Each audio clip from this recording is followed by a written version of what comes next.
నేను ఒకటే మనవి చేస్తున్నా, అయ్యా చంద్రబాబు నాయుడు గారు, మీరు రాజధాని నిర్మించాలనుకున్నారు, నిర్మించే ప్రయత్నం ఉన్నారు, నిర్మించండి, మాకేమీ అభ్యంతరం లేదు, మాకేమీ జలసీ కూడా లేదు. కాకపోతే మీ నిర్ణయాలు తప్పు తప్పు తప్పు అని అనేక సార్లు చెప్పాం, మళ్ళా చెప్తున్నాం. మొత్తం ఎంతండి మీరు లోన్ తీసుకుంది? 52,000 కోట్ల లోన్ తీసుకున్నారు. చూసుకుని వాళ్ళ రైతాంగానికి ఏమైనా హెల్ప్ చేశారని అడుగుతా ఉన్నా. మిమ్మల్ని నమ్మి మీకు రైతులు పొలాలు ఇచ్చారు కదా, వారికి ప్లాట్లు ఇచ్చారా? ప్లాట్ ఎంతవరకు డిసైడ్ కాలే, కొన్ని చోట్ల ఇచ్చిన ప్లాట్ డెవలప్ చేశారా? 5 సంవత్సరాలు అధికారంలో ఉన్నారు కదా, ఇవాళ మళ్ళా సంవత్సరాలు కాబోతుంది, మళ్ళీ 3.5 సంవత్సరాలు ఎన్నికలు వస్తాయి, ఈ లోపల చేసే పరిస్థితి ఉందా మీకు? మిమ్మల్ని నమ్ముకొని రైతులు పొలాలు ఇచ్చి ప్లాట్లు డెవలప్ చేస్తే దాని మీద బతకొచ్చు హాయిగా అనేటువంటి ఆలోచన చేసుకున్నటువంటి రైతాంగానికి మీరు ఏం చేశారని అడుగుతా ఉన్నా. 53,000 ఎకరాలు మీరు సేకరించారు రైతుల దగ్గర నుంచి కొంత, అదేవిధంగా మరి అటవీ భూములు కొంత ప్రభుత్వం దగ్గర నుంచి తీసుకున్నది. 53,000 ఎకరాలు అది చాలదంట, ఇంకా 43,000 ఎకరాలు కావాలంట.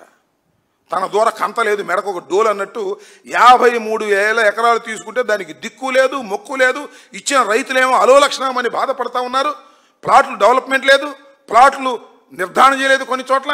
ఇంత దీనస్థితిలో అమరావతిని పెట్టి మళ్ళీ 43,000 కోట్లు నేను మళ్ళా 43,000 ఎకరాలు మళ్ళా నేను తీసుకుంటాను ఎక్విజేషన్ అనేటువంటి పద్ధతుల్లో మీరు వెళుతున్నారంటే అసలు మీకు బుర్ర ఉందా లేదా అని నాకు అర్థం కావడంలా.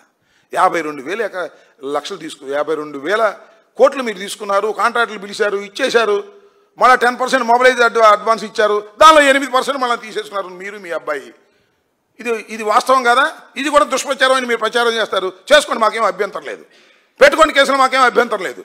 ఇంత దౌర్భాగ్యంగా అమరావతిని ఒక ఆదాయపు సోర్స్గా మీరు ఉపయోగించుకునే పరిస్థితికి ఉండి, కొండవీటి వాగు మీద లిఫ్ట్ పెట్టి 220 కోట్ల రూపాయలు ఖర్చు పెట్టి దానిలో కమిషన్లు కాజేసి అది నిరుపయోగంగా పడిపోయేటటువంటి పరిస్థితి, పనిచేస్తున్నా కూడా శాశ్వత పరిష్కారం రానటువంటి పరిస్థితుల్లో మీరు వదిలేసి ఇవాళ కాకమ్మ కథలు నీతి కబుర్లు చెప్పేటటువంటి పరిస్థితి మీరు చేస్తున్నారు. చాలా దుర్మార్గం అని మనం చేస్తున్నాం.